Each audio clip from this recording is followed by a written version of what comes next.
Source 9 is an extract from a very long speech by the famous orator and Roman statesman, politician, um, and lawyer Cicero, um, who wrote a speech essentially condemning Mark Antony.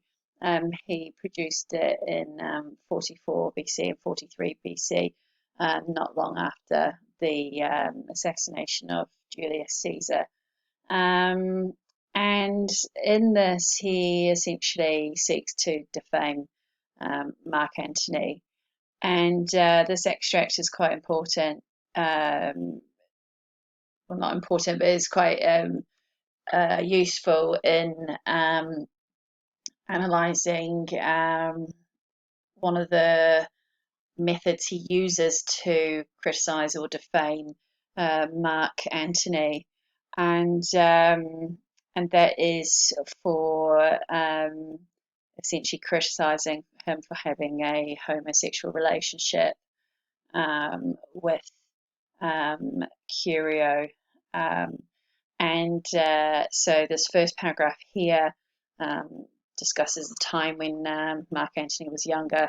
Um, and one of the criticisms is that he was bankrupt, and he um, and one of the accusations here that Cicero makes is that one of the ways in which he tried to um, pay off his debts and to accrue more money was to ingratiate himself with um, a young patrician man called Curio.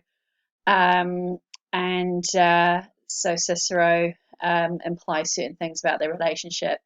The first thing here, you assumed the manly toga, which you immediately made into a woman's toga. That sentence there is laden with various undertones, and one of those is obviously the implication that um, Mark Antony was the female in the relationship between Curio and Mark Antony. Then he even accuses him of acting like as if you were a common prostitute. Um, and the price of the shameful act was fixed. There, he's trying to say that Curio gave him money, perhaps for this, and it was Curio who came along and took him away from the occupation of a harlot by establishing him in a firm and sure marriage. Of course, this is they didn't get married. This is just implying that they had a kind of relationship as if they were married, as if he had given you a lady's dress. So here it's a very kind of insulting way of suggesting that Mark Antony used sex with Curio and used that in his relationship in order to kind of keep himself afloat from a financial point of view. Um, and Then we have the implication here that he's almost like a slave to Curio's sexual desires. No one bought in his boyhood for the sake of lust was ever in his master's power as much as you were in Curio's. Um, he then talks about how Curio's father had thrown him out the house and tried to prevent him from entering the house. Um, but because Mark Antony was lustful, with night as your ally, he could come back at night time, and money compelling him, he would sneak into the house, which in Cicero's eyes caused many scandals. Um, Here he then goes on to talk about a time when Curio was so upset and trying to help Matt was so under kind of the power of the sexual relationship with Antony lay that he went to his father and prostrated himself, so lay at his feet in tears, um, asking for someone to take Mark Antony off his hands because um, he was trying to secure a loan of 6 million sesterces to support Mark Antony. So there's a clear implication here from Cicero that Mark Antony was using sex with another man in order to secure himself some money, and he was doing that from a young age. It caused quite a scandal. So lastly, we have the visual representations. We have here a variety of visual representations from Rome. We have a Pudicitia statue, Pudicitia describing kind of the concept of sexual modesty and chastity that a woman would be expected to display, whether she was married or not. And here you can see from the way in which the woman holds herself, her arms, one arm wrapped around her. She's fully draped, her head is covered. These are the implications of that she's a modest woman. And so, as an the ideal woman, these statues were set up in lots of public places in Rome as an inspiration for women. Here we have another sculpture. This time it's a relief sculpture from sarcophagus of a Roman marriage from the 1st century AD.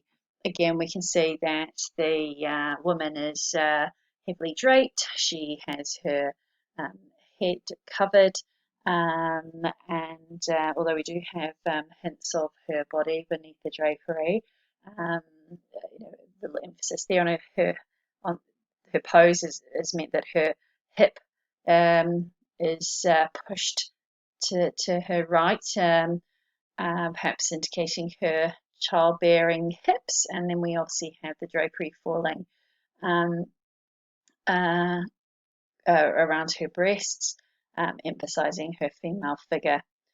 Here the man is dressed in a toga and so he is modestly dressed. They are holding hands as they kind of seal the marriage contract, so to speak. And then here behind them we have the pronuba, or the matron of honor, the maid of honor, I should say, who would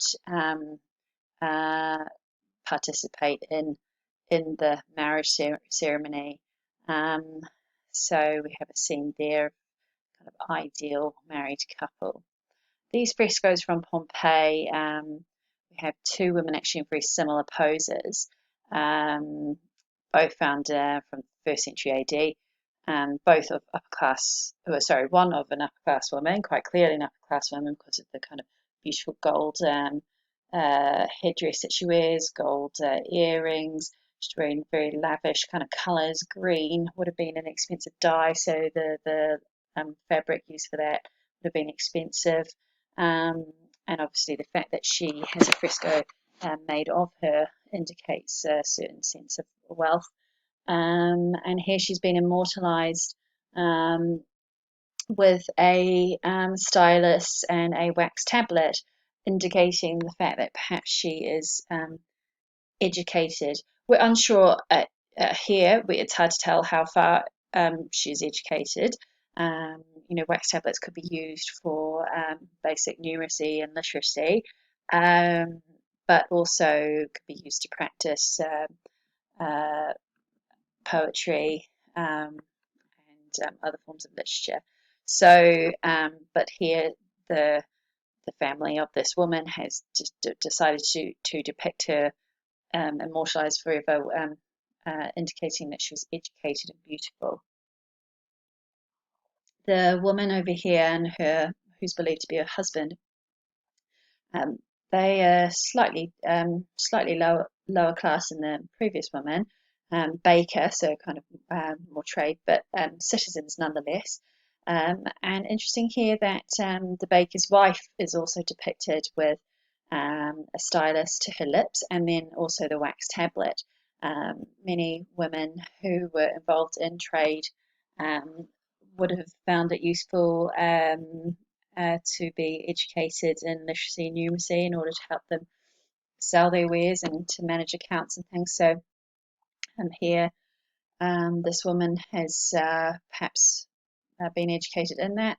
Her husband as well, holding a scroll, so perhaps indicating he's more literate.